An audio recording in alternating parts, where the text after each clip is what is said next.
Hello, and welcome back to another episode of the Estonian Football Podcast, the Weekly Kickaround. Match week six already. Six already. Martin, welcome back. How are you? Yeah, it's the sixth round. I've been good. Like we are recording this on Monday, and so yesterday on Sunday I had my opening game of the season for myself in the third division. Happened to, I think it was quite an exciting game. We actually have quite a few fans watching. I think it was like I don't know. I haven't seen the official attendance, but maybe like I don't know, 20 or 30. I don't know exactly. But yeah, I have managed to win 2-1, and yeah, it was like a cracking game, and it's good to be back. Like before, we're gonna talk about the Premier League, but for myself, I think it was good to be back playing like a normal football because last time like a proper 11 versus 11 was when I was in Italy. I don't know, it was not. It was in with Elva. my bad. But yeah, it's been a while, so it's still good to be back on the big pitch. Talking about quickly going about Team Helm and all that stuff. How would you describe the level down there? It's amateur, but how amateur is it compared to the level that you have played? Well, obviously you cannot compare it to even AC Liga. Like we would be bottom there for sure. But individually, I think we have like I'm not even exaggerating. I think we have good players because we have a lot of like former Premium League players. So we may be like so many of them are like Tammeka's youth systems or from Tammeka's academy, who maybe have played like a couple of games for the first team or many games for under 21. So we have like experience in some ways. Obviously, me, Rane Tristikivi, in defense is experienced with Vaprus, and also I play together with him in Hagalas futsal, and obviously Daniel Manas also. Like I played together with him in Narva. He played in Tammeka. He played in Kalju. So I think we have a good squad. Like our aim is to win the league. It's definitely not gonna be easy because we have quite a few decent teams as well. But I think the level is fine. It's fine. Yeah, good. I want to make a joke, but I don't want to offend you. But so, have you found your level? We know that's not true, baller. No, but no, no, no. But the thing is, it's funny because like I think this happens with every player like that's okay, maybe retired from the like top divisions that you know your level, like you know the fitness and everything that you were before, and this a little bit like makes you sad like when you're playing for the lower league team because I do like a couple of sprints and it's like it's not the same that I was, the speed is not the same. But the most important thing for me was just to enjoy it, and as much as my health uh, as much as my health can manage the level, then it's fine. Obviously it's not football is not my number one anymore, so it's just to do some tricks, some panas, and win games. I think that's all that matters for me at the moment. yeah. Now a YouTube footballer. Oh yeah. um, let's talk Premier League.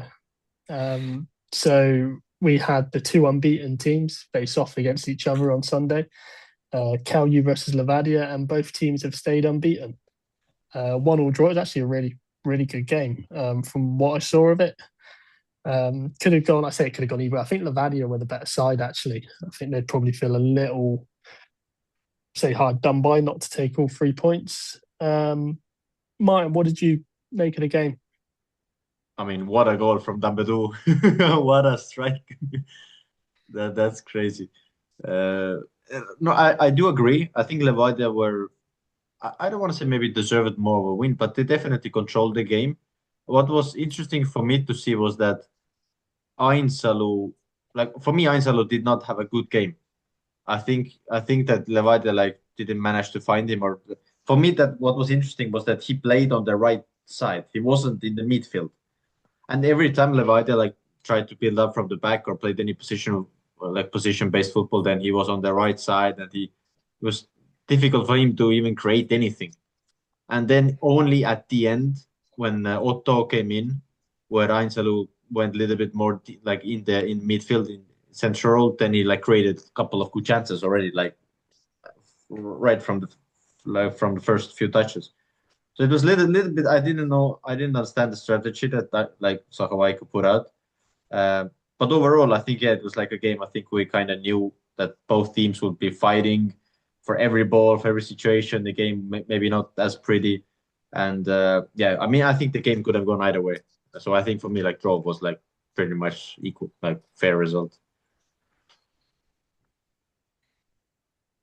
We talked. I say you mentioned. I think in the last podcast you were saying about this game with about Kalyu's defense and Levadia struggling to score. So it'd be interesting to see it.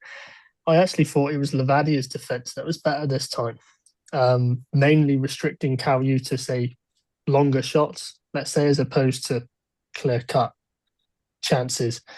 I actually think the whole back four were really decent because I've had question marks over, was it the Nwankwo?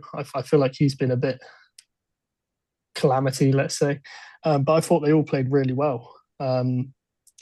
Do you think that will help Levadia now kind of, I say help them, they're unbeaten, but move closer because obviously they've got Flora this weekend. So I don't know, I don't even know what I'm asking, but you know what I'm trying to say, right? I mean, it definitely gives them the boost, but I think Levadia's defense, I think it was solid. It was a little bit again, as an Estonian, it was a little bit like sad to see that if you put up like an Estonian player versus like an I don't know an African or some little bit stronger, then we are struggling. We are not as fast. We are not as strong. So like Nõmme Kalju was trying to find Manilan in many occasions, like either with the long balls or some passes like maybe behind or whatever. But Ibora was just man in the pocket. Ibora was just after the game picking up the coins and Manilan and everything. I think for me, Manilan was struggling, and I think when he scored that goal, I think you could see the emotions. Like he was really emotional. That's also like what we love to see. Like because I think he felt that he was really bit like difficult game for him, and obviously now maybe there's more attention to him because he was national team, and maybe people are more watching. Like okay, who is this guy? Uh, but uh, but yeah, I think yeah, Levadia definitely gave them more confidence maybe for the next games as well. That okay, Kalju is ahead, but hey, we are not worse than Kalju. Do you think how you kind of struggled to adapt to Levadia's game plan a little bit? Yeah, but what would you say was Levadia's game plan? Because I think when for example if Kaljus tried to play like let's say it was a goal kick and tried to play like they always tried to play with short passes, it wasn't difficult for Levadia to kind of like to press them and win the second balls and whatever. Okay, a couple of occasions Kalju managed to come through, okay, but you can't defend everything. But I think overall it wasn't that difficult for Levadia. And on the other side, Levadia also like tried to build up short, and Kalju like approach them or let them come to I don't know like in the center circle or so it was quite easy for Levadia to actually progress with the ball. And when Kalju tried to press, then they mostly went like one guy and then another guy. They weren't going as a team like all the time. So yeah, I don't think like Levadia was struggling that much. I say because we said it was really Kalyu's first real test, right? And they've been the favourite in every game they've played, and then this game's the game where it's a bit tighter, and it showed. Would we say after this game that Kalyu are not the favourites for the title now, based on what we've seen, like coming up against the bigger teams? Well, but to be fair, Kalju they were behind, and then they still managed to fight back and get a goal and push on. And why not? Like they still had a couple of decent chances. So I don't know. Obviously, it's difficult to say who is the favorite. It's I don't. Maybe yeah. Maybe as a neutral, I would say that after this game, I would say Kalju they are not by far the favorites, like because they didn't outplay Levadia.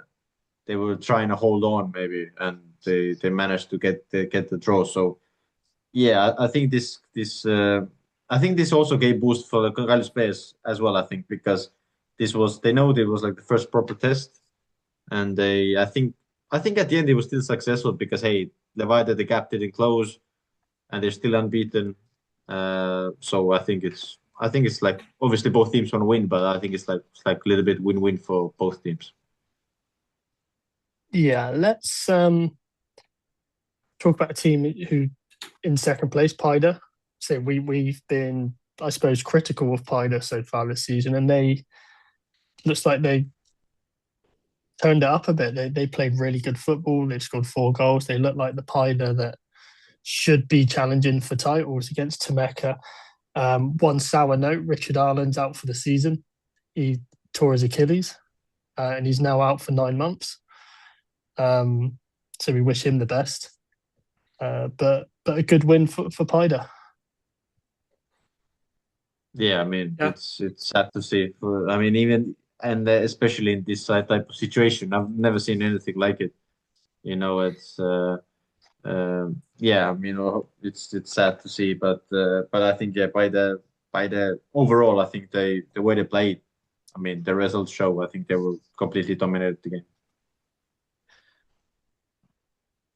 It's just talk about the Ireland injury. Like watching the goal, because he done it on the goal, didn't he? The Cerner goal, and you just think, what was he doing?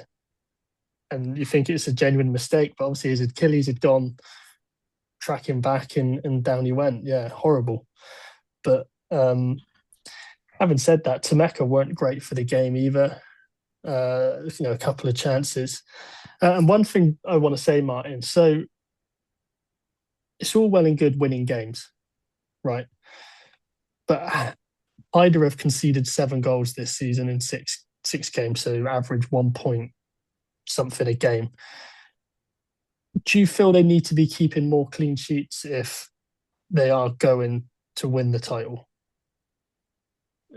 Yeah, simple answer is yeah. I mean, of course, and but like at the end, the result is the only thing that matters. Like if you win 4-1 or 4-0, it doesn't matter. But yeah, like consistent wise, it just makes your life so much easier. But I think overall they started to click better. I think at the start, Paide was like they were off. Obviously, after one game now, Tammeka, we can't say like they've changed so much as a team. But yeah, if you really want to challenge for the title, you need to do what, for example, Kalju is doing to keep clean sheets. Because I think this is also for your opponents as well. Because if I would play against Paide, if I would know my next game is against Paide, and I see that they've conceded pretty every single game, then I'm pretty confident we're gonna score like in some way. I don't know how, maybe a set piece or whatever, but we'll probably score. But against Nõmme United, if we go to the game and they are like everybody talks about them that hey they have clean sheets, then we already know okay we have a trouble breaking them down. So for mentally as well, like this is something that the Paide needs to think about to keep more clean sheets for sure. Are they back to their best? We say they're back to their best. They're 5 unbeaten. They've won 4 of their last 5. Solna looks like an incredible player. What a player. A really good player. Yeah, I can imagine he'll be one of those that go off again to Europe very soon. Jaju in goal seems to be playing like some of the best football he's done since being in Estonia. So like they're almost there, aren't they? Like where we want to see them, like this stage of the season. Yeah. Like that's the good news that Lillander wasn't like injured, so he was still back with the first 11. It's they still have 1 year on the bench. I don't know why. Maybe he has some problem. It's very He's weird. Out of my fantasy team this week. he's doing my head in. And I'm thinking maybe to bring maybe bring Sonia in my squad. Into my squad. I've got Sonia, but I put Lalander on my bench because how he come off midweek. I thought there's not a chance he plays. He goes and gets an assist. Unbelievable. But but yeah, I think by the I think they're slowly because nobody, I think, okay, I can't say nobody talks about it. We have such a small league. We talk about everybody, but mostly people talk about Nõmme because the way they play. Flora is in. Okay, now they're a little bit bounced back, but still the focus was on Flora that, hey, like this is not normal what's happening. So Paide, after the first game against Vaprus, they have done their job. They're slowly focusing on what they do, and now they're all of a sudden in the second place. So they're on the right track for sure. But again, next game, Nõmme, this is again like a big game for them, which Paide obviously they need to, I mean, at least have a draw, to keep the gap, not too big. We literally have a Super Sunday.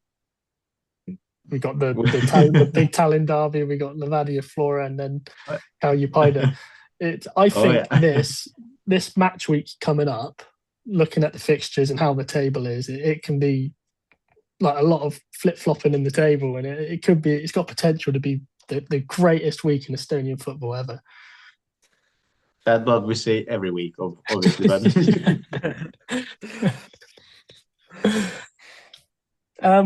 Okay, we've spoke about that. Let's. I'm just flicking through my notes. Let's talk Nõmme United. Another game where they've scored a lot of goals. They beat Narva 5-1. They weren't even necessarily the better team for the first half, definitely. I believe they had, I can't remember what I texted you, what was it, 28% possession in 2 shots in the first half, and they were 2-1 up? Yeah, something like that, yeah. Which just goes to show that they took their chances. Narva started well.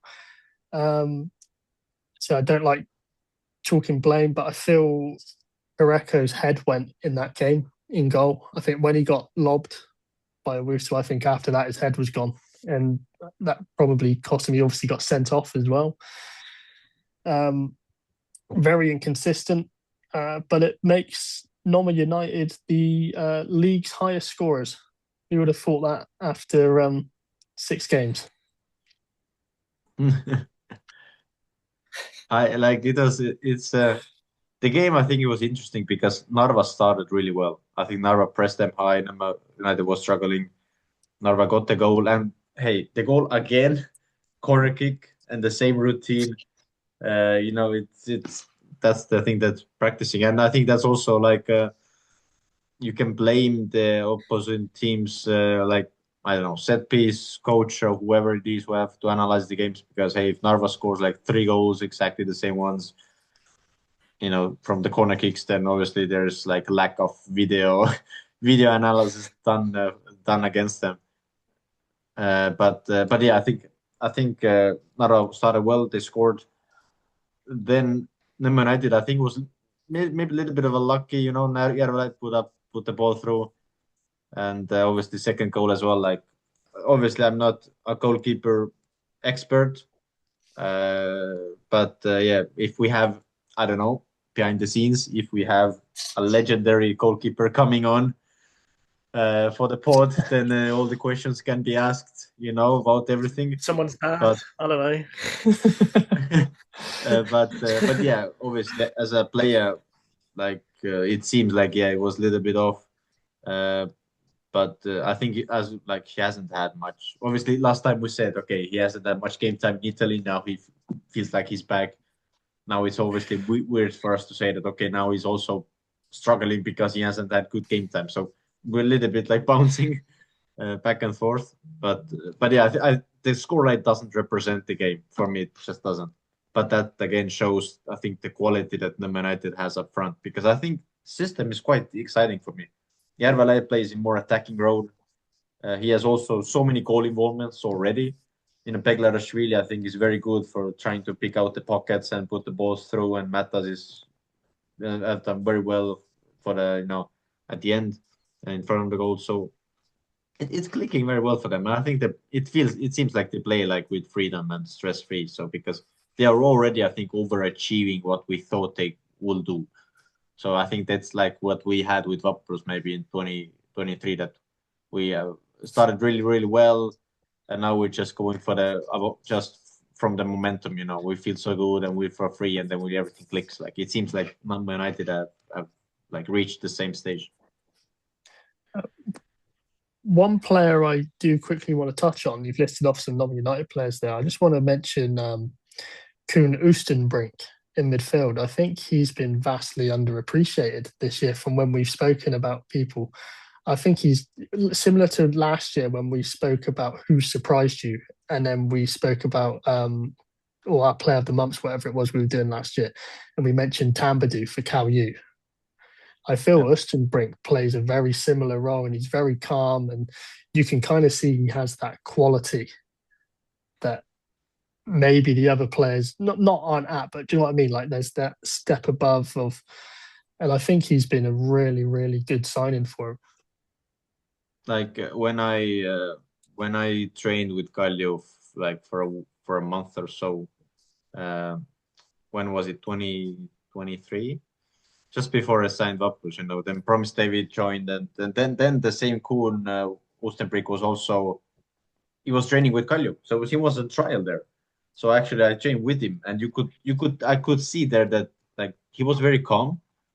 I think he's just like through passes and the way he controlled the ball. Like obviously he's from Dutch, so I think I don't remember what academy he was at the start. PSV, but, I think. Or PSV. Yeah. I mean, just come on. I mean, obviously, I maybe back in the day, I remembered where he came from to Kallio, but yeah, he didn't earn a contract there. I don't know why. Obviously, there were so many players on trial, so obviously the club had to pick some players, but I saw the quality. So for me, it's not like that much of a surprise. But I'm happy for him as well, because from what I remember, he was a good guy, very humble, very down to earth, but like willing to work hard and fight for everything. So I'm happy to see that he still got a contract in our league. But yeah, so I do agree. I think it's been a great signing. So I just want to add, I like how Slavomir's got Nõmme United set up. I like as you said, their attacking threat is unbelievable. We spoke about Järvelid in the season preview of how important he's going to be, and they're playing with no fear. I think he's got them set up to play with no fear. They can counter attack. Where their attack's so good, they just need one ball up the pitch, and as we've seen this season, 9 times out of 10 it goes in the back of the net. Top scorers in the league. So I think for them, if they can, because they think they've conceded the most as well. So if they can just we'll score one more than you mentality and try and be a bit more secure defensively, I think they can surprise many teams this season in the league. They haven't conceded the most. Vaprus have conceded the most. Yeah. And then it's Temeka. And then it's Kura. And then shit. It's Nõmme United. Only like 6th or 7th. Yeah. I'm looking at the I've literally got their things here so I could see it. They've actually not conceded that many. So I don't know why I said They've conceded 12 goals. 12 goals, okay. 12 goals. No, but the thing is, because they defend with 5 at the back, but when they attack, then the wing backs go high. And if they play positional football, then they actually have quite a lot of players up front, because they have the attacker, they have the wingers, then they have wing backs, then Beglarashvili will be there. So it's not that surprising that they've scored a lot of goals as well. Mm-hmm. And it's also difficult to break them down, because if you can't go to counter attack quickly, then you have to break down the 5-line defense plus the number 6 and midfield position where there's Frolov and also experienced players. So I think the setup is good. I think just that maybe the squad depth is not that that strong. So maybe in the long run, if the players, hopefully they will not get injured, but maybe this could be a problem. I just want to do a bright note for Narva. I say they've been very inconsistent, but yeah, Gero, top goal scorer in the league. He's going to need to stay fit for the whole season for them, it seems. Because Narva are Narva and struggling to find the the consistency already in the season, which is, I think, is quite worrying. I know we're only 6 games in, but to win, 5-1 and then you win 3-0, and then it's just everything just seems a bit all over the place at the minute. So I hope they can sort it out, because I do like Nava. So it's Gero top goal scorers, I think, is a positive for them. And also the nice note of all the players walking out in the Mark shirts. Did we mention that last time? I can't remember. We've done so many this past week. That might have been that on last episode, mightn't it? No, that was now. Oh, it was now. Yeah. I don't know where we are. But all the players had the Mark shirts for Mark Van Simkin. Do you think they'll do that for Richard Ireland? No. Because, I mean, that's also like, I think, I think it's just because of the severity of it. Because obviously I don't know the details, but maybe maybe that's not impossible to play football ever again. Maybe, I don't know. So that's just the severity. And I don't remember I don't even know if we've ever had in our league an injury where it's like an open cut or like, like the bone is, I don't know how to say in English, but what happened for the Eduardo in Premier League. Yeah. I mean, same. So maybe that's the first one. I don't know history that well, but yeah. But he's still in hospital, isn't he? So. Yeah, that's a nice gesture. So I really hope. And what I love that he also, Maxim put on his Instagram story that he, because of all the support that he's seen, that he has to come back. So he feels like he's like destiny. He needs to come back. So let's root for him. We did send him a message as well, and we did get a reply. So thanks, Mark. You're the best, man. Amazing. Let's move on. Kuressaare. I did send a text on Saturday morning to Reece saying I fancy Kura today, and they won 3-2. I think I said, and I think my response was like, "What?" Did you go and buy a lottery ticket after saying that? I did, and I didn't win it. Classic. But yeah, I thought Kura played well by the last 15, 20 minutes. Sorry, not the last 15, you know what I mean? Last 15, 10 minutes, sorry. They played really well. Some good goals. Urasu played well. Talu played well. And they've won their first game in, was it 3 games, 3 losses in a row, wasn't it? Yeah, they bounced back well. Yeah. And I actually enjoyed the game as well. And Haryu scored 2 late goals for a late push, but it wasn't to be. They still sit 4th, Haryu, 6 games in. So it's not a huge disaster for them. Again, they're doing well. They've started well, but I think that's massive for Kura. Yeah, that's what I was thinking as well. I think, for the league as well. I think Kura needed that win, and obviously for the league is now a lot more entertaining as well. That Harju is still like in the mix with Tammekas and Kuressaare and Nõmme United, everybody. So it's not like they have such a big gap now, even though the start was very, very good. I think psychologically for them, like that was huge. They're going up against a Harju side who are you just said them, Martin. The league's, it's very close, but Harju are sitting in 4th place. So kind of when you're looking at the table, you're looking up, and it's like, they're there, we're here. But psychologically for them, they're coming up 3 games now. Narva next. Who knows what Narva's going to show up in that one. And then they've got a big game the week after against Vaprus, which we'll talk about Vaprus in a bit. They're a bit all over the place as well at the minute. So for Kuressaare, who is 95% of Estonian football fans had written off at the start of the year, I think, as we said last week, they've been pretty good for most of the season so far. Yeah, I just want to touch what you said about the psychological side of it. Because they haven't played poorly this season.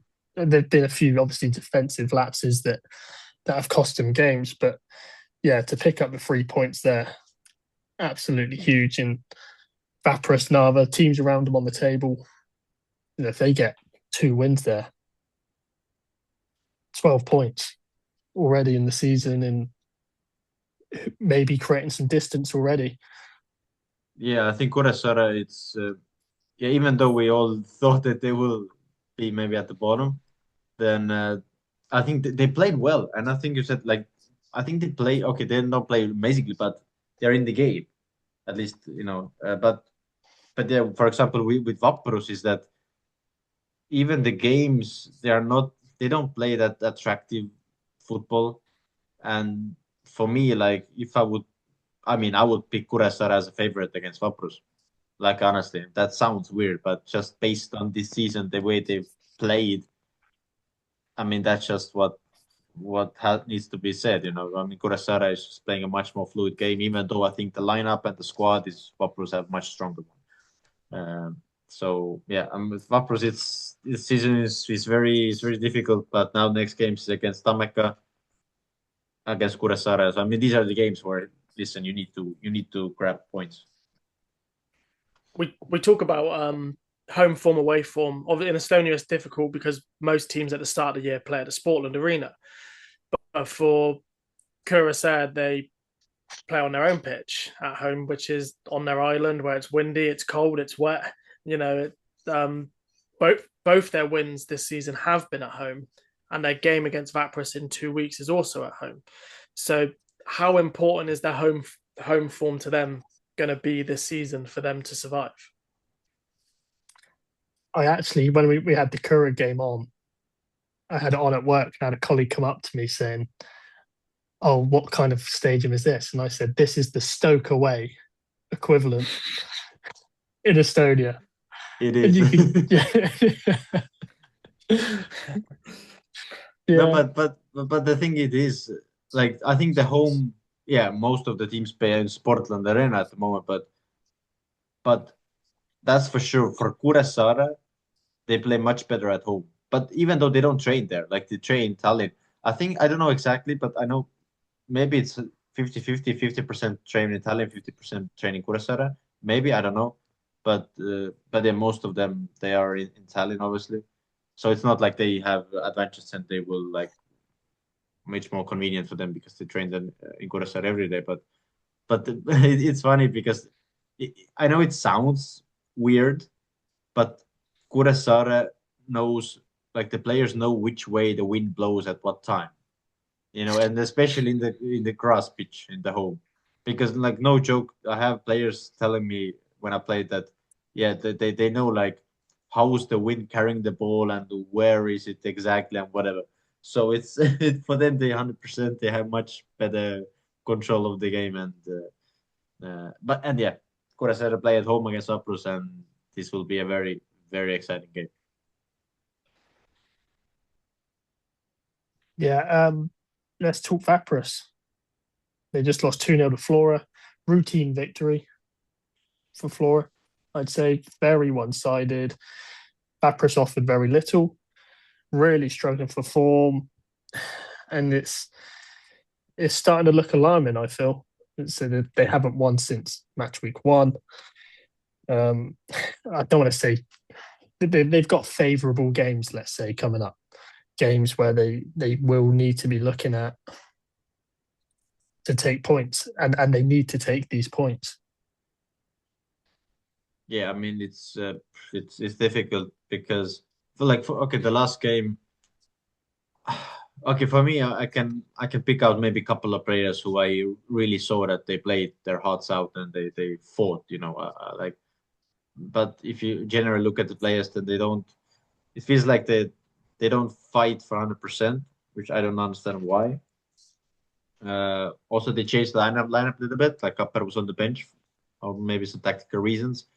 But Lepik was back in starting 11, obviously. But you could see that he was also, like, jumping in tackles outrageously. Maybe even could have got a red, whatever, because he was quite clumsy with many challenges. I think Maites Viljot played a decent game. I think he like read the balls that Flora tried to play, like, through the middle. He read them quite well. And, like, Alva also, you can rely on him, that he also fights and gives everything. But there's so many players which I just look from the side and they don't play like they used to play. So I don't exactly know why it hasn't has changed like that compared to last season. Yeah, I don't. We'll have a talk after, Martin. I don't want to say anything. Yeah, I don't want to say anything. So, do you have anything to add on it, Reece? You mentioned this game. I want to say, at what point do you want to discuss maybe changing coaches? Obviously, you don't want to see anyone losing their job. Prince has done a really good job since he's been there. He's got them playing well. He's got them his own style of play and all of this stuff. But for whatever reason, now it's not working. They've lost 5 in a row. So how much more? I know in Estonia it doesn't really happen much where coaches change and all of that stuff, but how much more time realistically could you give Prince before you start worrying? You know, Vaprus are now an established team in the Premier League. They're not this yo-yo team they used to be. So I'm thinking, you know, if I was a Vaprus fan, and now I'd be starting to think, okay, we need someone with a fresh idea. Yeah, I mean, Narva was, I think Narva is a club where if you would lose, I don't know, you said 5 games in a row, I think they will consider sacking a manager because they have done. Like when I was there, then we had coaches that were in poor form, and then was obviously talks inside and out that probably the coach will change. I don't think they will sack Prince. I think they will definitely be there like the whole season. But I also want to say let's speak facts. Like okay, one thing is maybe coach has been there for many years and maybe the team needs fresh ideas. That's one thing. The other thing is that the players and the coach haven't got the backing that maybe they would they would need, they would deserve, because in my time we had in midfield, okay, we had Reno Mark, we had Robin Lindberg, we had then Silver Alex Kelder, we had Raimond Eina, we had so many players coming, and nobody's been replaced. They haven't brought in anybody to midfield. Nobody. Yes, they have maybe a couple of players from the academy, but they're not up to Premier League level at the moment. So the clubs, the players, everybody knows that midfield or number 6 position is the one that they need to strengthen for 2-3 years, and they haven't done it at all. Now finally they got a striker, but obviously because Palberg shined, then they kind of went behind the scenes that maybe okay they didn't need to bring in striker, even though they still need it. But they don't freshen the squad. And if for example if you're a coach and you have a team and you manage to take that team into, for example, 6th position, you can't think that I will take exactly the same team next season as well to 6th position. You can't expect that, because the other teams will sign players, they will strengthen the squad. So your team essentially will be weaker now. So if you don't sign, you just remain people think that you remain the same. You don't. You become worse. That's also what Pep Guardiola say. Like obviously we're now comparing Estonia to players or clubs to fucking top clubs in the world, but the point is the same, that Pep Guardiola won so many titles, and then the journalist still asked that why are you changing the squad every season? Why are you bringing so many players in? Because they said hey, we also need new ideas. We need new players with maybe at the attacking end, maybe a little bit different creativity. We need more freshness in the dressing rooms and whatever. And this is what Pärnu is just not doing. And I think that's what hurts them at the moment as well. Yeah, nice one. Just very, very quickly, Flora Tallinn, are they back, or is there still more to prove?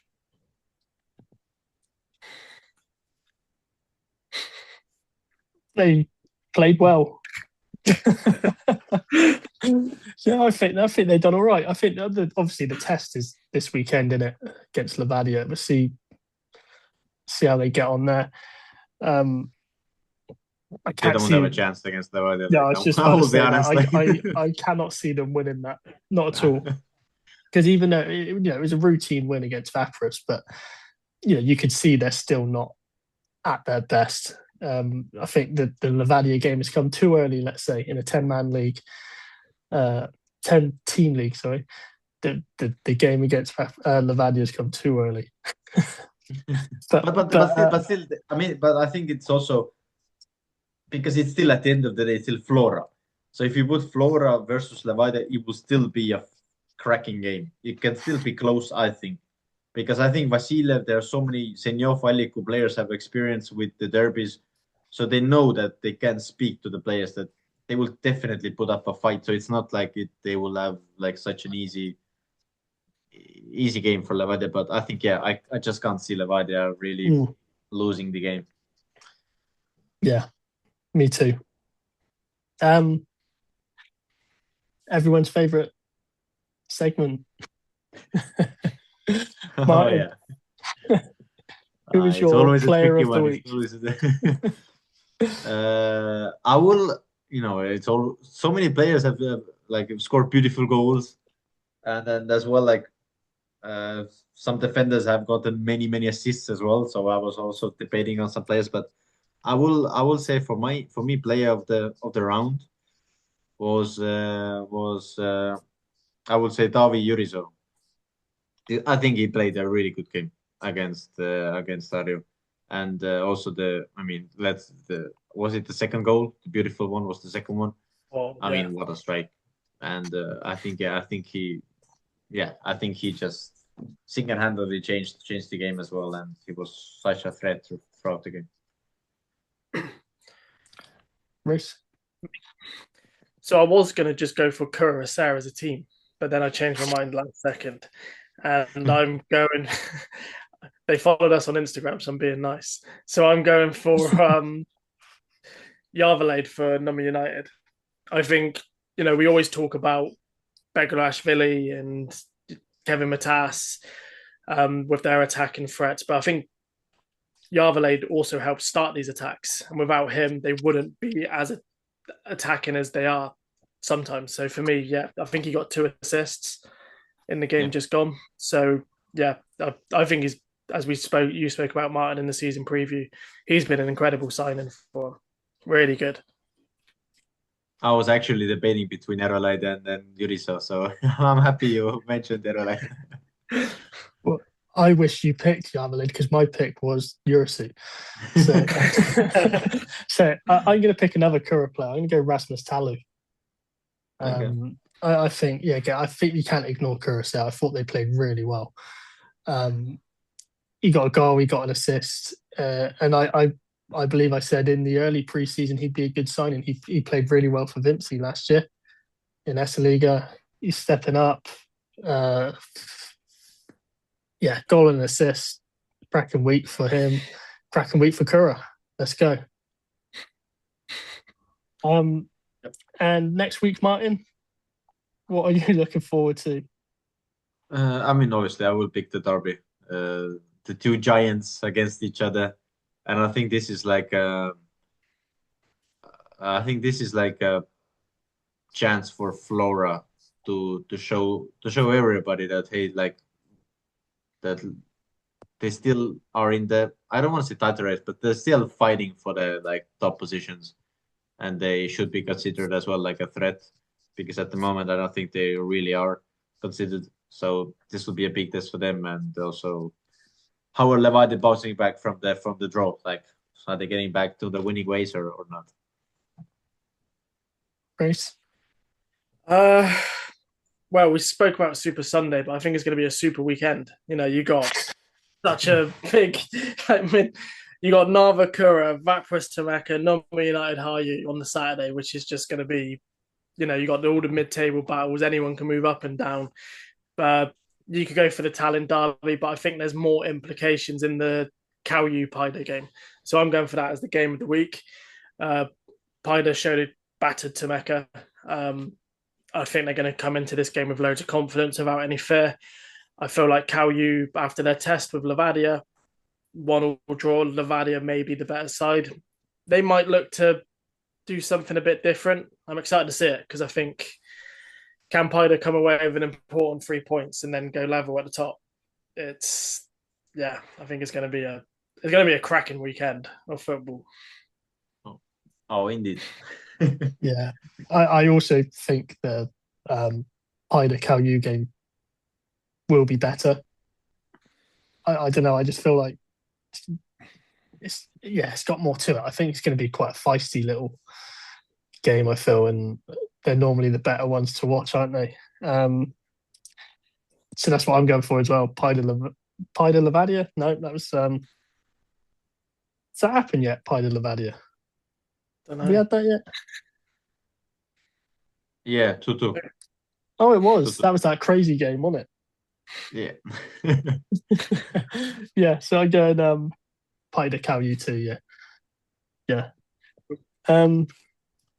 Tulevik lost to Tartu Kalev 5-4. So unfortunately, that's now two defeats in a row. But it is what it is. Does anyone else have anything they'd like to add?